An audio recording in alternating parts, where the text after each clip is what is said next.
Want your plants to grow faster without spending a fortune on fertilizer? Yeah, that stuff adds up quick. Let me show you what actually works. Repotting an orchid, or honestly most plants, is way simpler than people make it sound. You're not performing surgery here. You just need to know what you're doing, and more importantly, what not to do, because yeah, that's where things usually go wrong. Take this orchid for example. If we actually look closely, yeah, not just admire it from a distance, you'll notice something's off. Most of the potting medium, the bark, the whole substrate situation, it's basically expired, broken down to the point where it's doing more harm than good. At this stage, it's not feeding the plant, it's not supporting healthy roots. It's just sitting there, slowing everything down like dead weight. First step, start removing the old potting medium. Nice and slow, no ripping, no panic. You're not fighting the plant here. Just gently peel it away from the roots, bit by bit, so you don't snap anything important.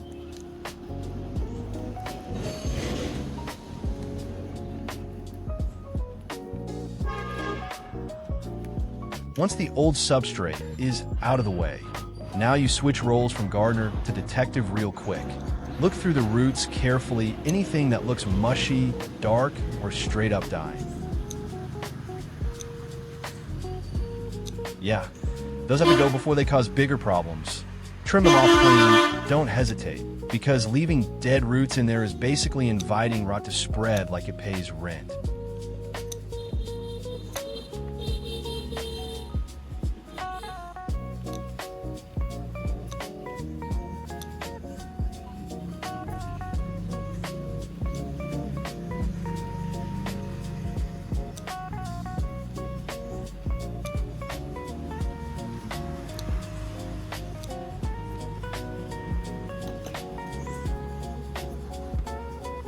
And once you're done with all that, give the roots a quick rinse, nothing aggressive, just a gentle spray to clean things up.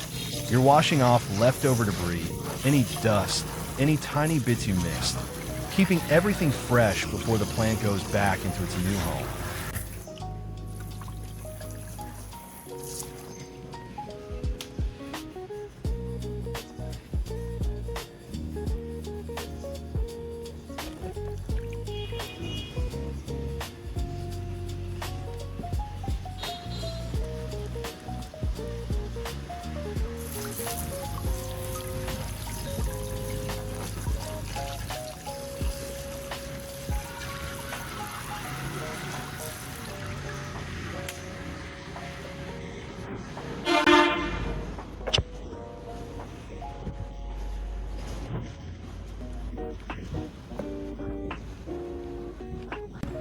For the next step, we'll be using potassium permanganate to prepare a simple sanitizing solution. Nothing complicated, just controlled and precise. Add a few drops into a clean container of water. That's it. You're aiming for a light solution, not something overly concentrated that could stress the plant.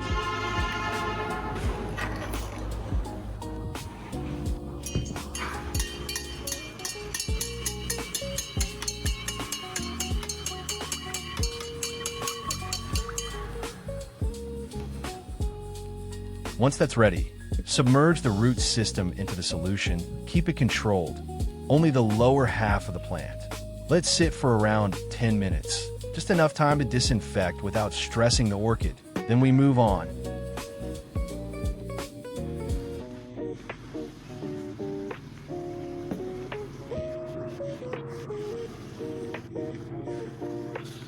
After the 10 minutes are up, carefully lift the plant out of the solution. No rushing, keep it steady, gently pat it dry, remove the excess moisture. You want the roots slightly damp, not soaked, not dripping, definitely not suffocating in liquid.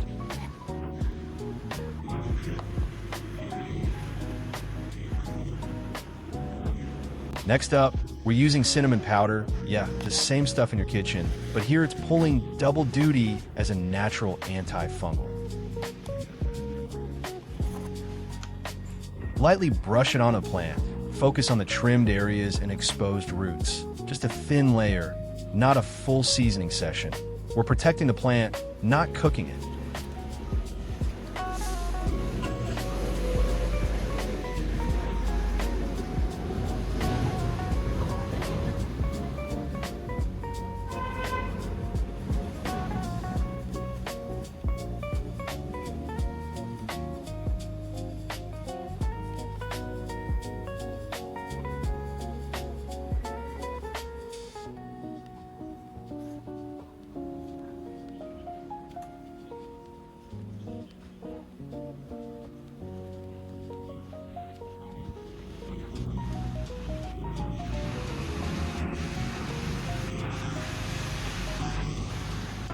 Now comes the fun part.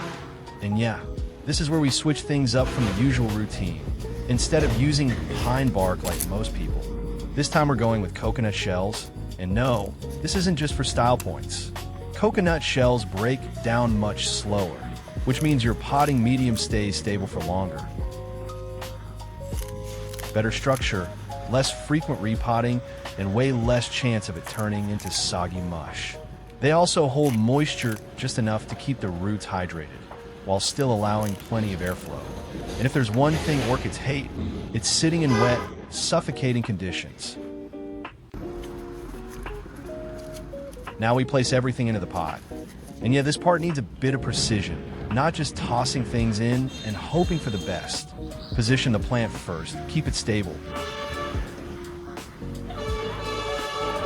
Then layer the coconut shells around the roots so everything sits snug, supported but not compressed.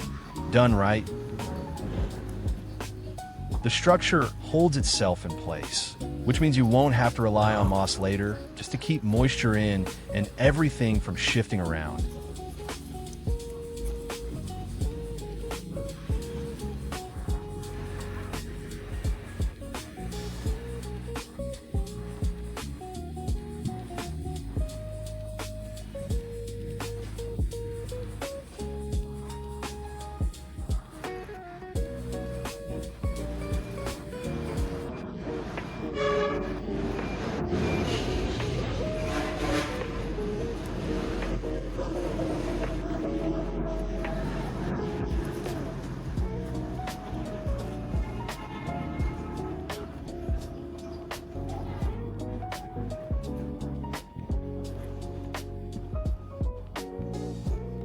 Now, for the final step, and this is one you'll want to remember because you're going to be using it from now on. We're making one last solution, simple, effective, and actually worth keeping in your routine. Not a one-time trick, but something that keeps your orchid performing long-term. The solution we're preparing is a rice-based solution. Simple, accessible, and surprisingly effective when used correctly. All you need is uncooked rice and clean water. No additives, no shortcuts, just a basic mix that releases light nutrients into the water. It's not some miracle formula, but used properly, it gives your orchid a gentle boost without overwhelming the roots or throwing off the balance. Once the water has taken on that cloudy, milky look from the rice, that's your cue. It's ready. Go ahead and strain it out.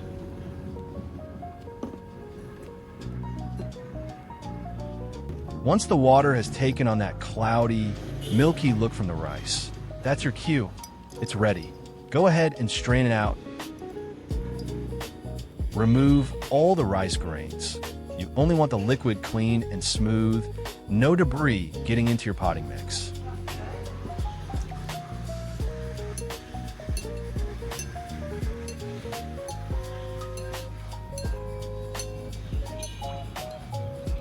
Now to actually use this solution, we're not dumping it straight into the pot. Don't flood the plant.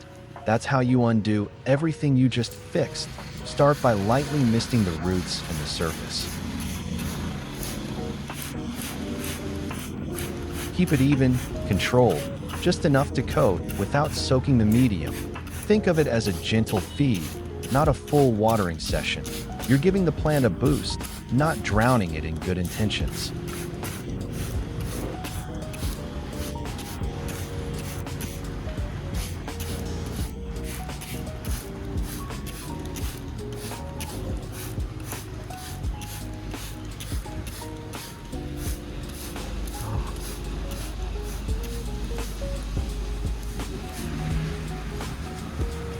And finally, a light watering around the base of the plant to settle everything in place.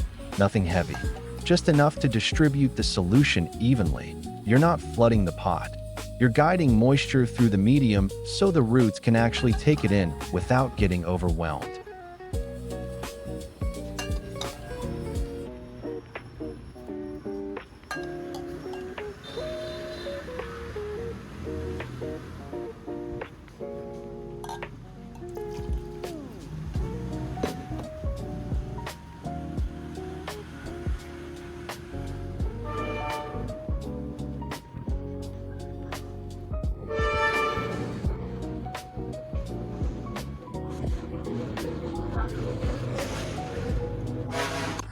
And if you've got any solution left, don't waste it. This stuff still has value. Use it to lightly mist your other plants around the garden. Same gentle boost, same controlled application, nothing excessive. Nothing goes to waste here. Everything gets used, and your whole setup benefits from it.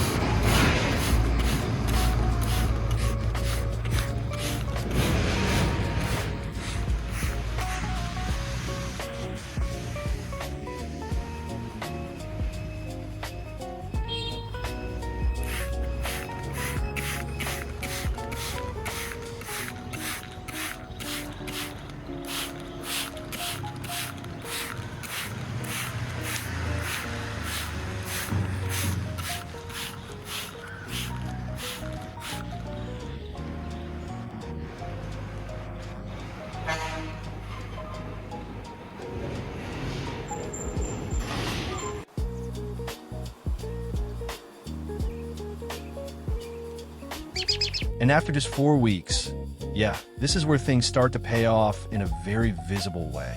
Take a look at this orchid. The leaves are firmer, standing with better structure, that healthy green coming back instead of that dull, tired look. The roots have settled in nicely.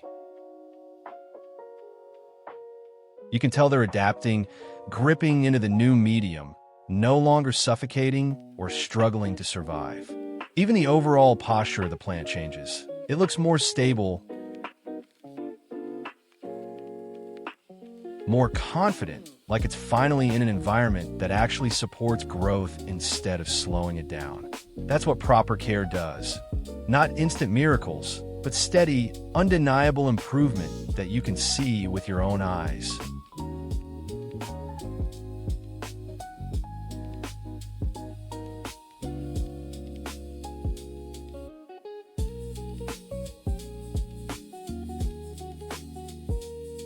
And that brings us to the end. Simple steps, real results, and a plant that's clearly doing better than when we started. If this helped you out, go ahead and leave a like. It lets me know you want more no-nonsense guides like this.